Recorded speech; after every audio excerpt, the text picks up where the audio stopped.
Ang programang ito ay rated SPG. Striktong patnubay at gabay ng magulang ang kailangan. Kumusta kaibigan? Dahil sa sunod-sunod na kahihiyan ng Apex Hospital, nang dahil dito kay Moira ay galit na galit itong si Robert dito kay Moira, kaya naman sinabi dito ni Robert na ipapawalang bisa niya itong SPA na penirmahan niya dito noon, at sabi naman dito ni Moira na hindi ito makakapayag at gusto niya dito na siya pa rin ang mamahala nito sa Apex, at sabi nga dito ni Robert ay isang malaking kahihiyan para sa kanya dahil nga sa ginawa dito ni Moira na pagsisira sa 3D replica na yun lang ang kaiisang equipment na meron sa Pilipinas, at ang ginawa ng Apex Hospital ang maglulubog sa kanila at siguradong wala nang magpapagamot nila sa hospital ng Apex. Kaya naman napagdesisyonan nga dito ni Robert na ibalik na niya sa kanyang kapatid na si Giselle na pamamahala sa Apex, at napag-isipan dito ni Robert na baka totoo nga ang mga sinasabi dito sa mga tao na masama nga itong si Moira, kaya naman natauhan na nga itong si Robert, ngunit hindi ito makapaniwala itong si Moira sa desisyon dito ni Robert, at akala niya dito na mabibilog pa niya ang ulo dito ni Robert.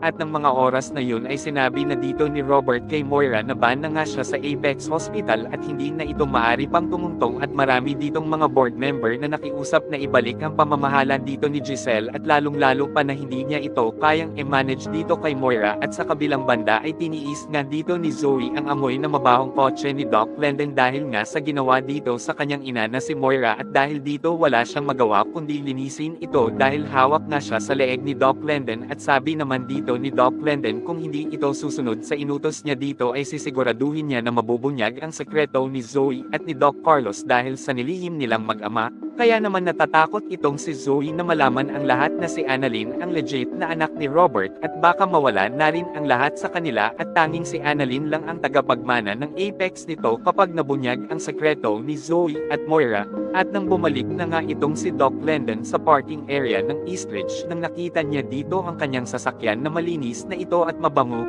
kaya naman masaya ito si Doc Glendon nang nakita niya na sinunod ni Zoe ang kanyang inuutos. Ngunit tiniis lang ito ni Zoe upang hindi ito ibunyag ni Doc Glendon, at nakiusap ito na sana daw ay ilihim ang kanyang nalalaman tungkol sa kanyang pagkatao, at sabi naman dito ni Doc Glendon na hindi siya gusto makialam sa away ng iba at ayaw lang niya itong maagrabyado, dahil nga wala naman daw itong kinalaman sa nangyari sa kanilang pamilya, at hiniling naman dito ni Zoe na iyon na ang huling pagkakataon na magkita sila dito ni Doc Glendon. Ngunit sabi naman ni Doc Glendon na kung hindi nang mangyayari dito sa kanya at wala nang itong gagawin si Moira sa kanya ay hindi na niya ito kakausapin at magkita, kaya naman humingi ito ng pasensya si Doc Glendon dito kay Zoe na kailangan niyang gamitin ang kanyang nalalaman niya upang linisin ito ang dumi sa loob ng kanyang sasakyan sa ginawa dito kay Moira, at nangako naman siya dito ni Doc Glendon na hindi na ito gagawin paulit sa kanyang ina. Samantalang umuwi na nga itong si Zoe at galit na naman siya dito sa kanyang ina na si Moira nang makita niya ito, kaya napakarami pa tayong mga susunod na video, at huwag kalimutan mag-follow sa Talibon Vlog.